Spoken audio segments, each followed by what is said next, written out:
The legacy of Mr. Jinnah. How did Jinnah's example influence subsequent Pakistani leaders? Almost a half a century after his death, Muhammad Ali Jinnah remains enigmatic and inscrutable.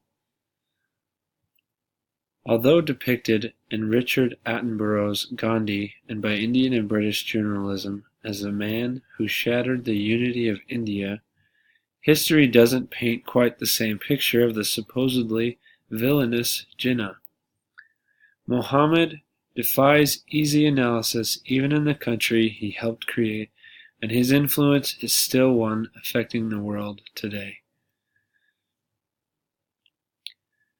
He was born in 1876 in Karachi, in the Wazir Mansion.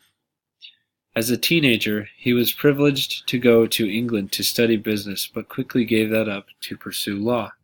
He was called to the bar in 1895, and after 2 years he returned home to India. He told a story of seeing the names of history's great lawmakers inscribed on a wall in the institution he studied. Although experts have said there is no such inscription, there is a painting. He established a legal practice in Bombay and gained reputation as a skilled lawyer. During his stay in Britain, he gained an interest in politics. Originally, Jinnah was a firm believer in Indian nationalism, that is, the uniting of India. Some speculate his love of America may have had influence on his politics. In 1905, he joined the Indian National Congress, where he held a position as ambassador of Hindu-Muslim unity. Jinnah later joined the All India Muslim League in 1913 and remained there for quite some time. Jinnah was a prolific figurehead for Muslim economic, social, and political interests, and because of this eventually saw that what was best for the Muslims in his country was for them to have a nation to call their own.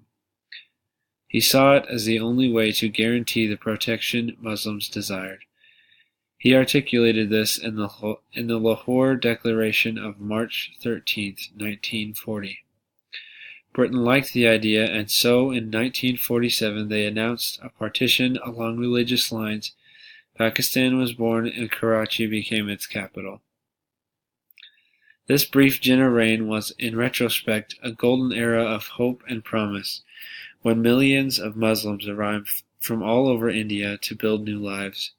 He was honored with the titles of Great Leader, Qaid-e-Azam, and Father of the Nation, Baba-e-Kam. What became of Pakistan after Jinnah's untimely death?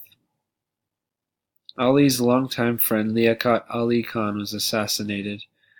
General Muhammad Ayub Khan used the proposal of a mausoleum in Jinnah's honor to solidify his legitimacy as the nation's new leader in spite of instituting martial law and changing the capital to Islamabad, and the nation fell into uncertainty. And in 1971, East Pakistan seceded to become Bangladesh, further worsening Pakistan's relationship with India.